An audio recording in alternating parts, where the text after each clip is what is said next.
2024-25 TTD వార్షిక బడ్జెట్కు పాలక మండలి ఆమోదం తెలిపింది.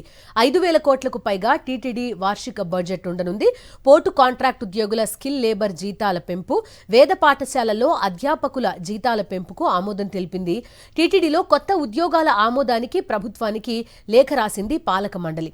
స్విమ్స్ను 148 కోట్లతో 1,200 పడకల ఆసుపత్రి నిర్మాణానికి శ్రీకారం చుట్టనుంది. ఆకాశగంగా రోడ్డు మార్గాన్ని 30 కోట్లతో 4 లేన్లుగా మార్చనుంది.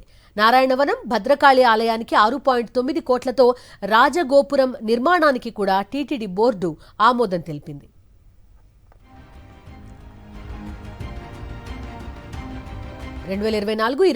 టీటీడీ వార్షిక బడ్జెట్ కి పాలక మండలి ఆమోదం తెలిపింది. పూర్తి డీటెయిల్స్ అడుగుదాం. మా కరెస్పాండెంట్ ప్రసాద్ ఫోన్ లైన్ లో ఉన్నారు.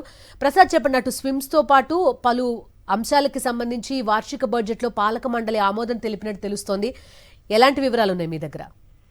బిందు, నేడు టీటీడీ పాలక మండలి తిరుమల అన్నమయ్య భవన్ లో నిర్వహించడం జరిగింది. ఈ సమావేశంలో పలు కీలక నిర్ణయాలని తీసుకోవడం జరిగింది. ఈ సందర్భంగా టీటీడీ చైర్మన్ కరుణాకర్ రెడ్డి మాట్లాడుతూ టీటీడీ 2024-2025 వార్షిక బడ్జెట్ ను ఆమోదించినట్టు తెలిపారు. 5,140 కోట్ల 74 లక్షల రూపాయల వార్షిక బడ్జెట్ ని ఈ పాలక మండలి ఆమోదించడం జరిగింది. దీంతో పాటు ఇంకా అనేక పలు కీలక నిర్ణయాలు కూడా తీసుకోవడం జరిగింది. ముఖ్యంగా టీటీడీలో ఏదైతే కొత్త పోస్టులు ఉన్నాయో, ఇప్పటి వరకు ఖాళీగా ఉన్న పోస్టులు కావచ్చు, నూతనంగా అవసరమైన పోస్టులను కూడా గుర్తించి వాటికి నియామకాలకు సంబంధించి కూడా ప్రభుత్వానికి లేఖ రాస్తాం. ఆమోదం కాగానే ఈ నూతన పోస్టులు కూడా భర్తీ చేస్తామనేసి టీటీడీ పాలక మండలి చైర్మన్ కరుణాకర్ రెడ్డి చెప్పడం జరిగింది. అదేవిధంగా ఎస్సీ శిల్ప కళాశాలలో పనిచేసే శిల్పులకు కూడా వాళ్ళ జీతాలను 100% పెంచినట్టుగా కూడా పాలక మండలి తెలపడం జరిగింది. దీంతో పాటు పలు కాంట్రాక్ట్ కార్మికులకు సంబంధించిన జీతాలు, వేతనాలు కూడా పెంపుకి ఈ పాలక మండలి ఆమోదం జరిపింది. అదేవిధంగా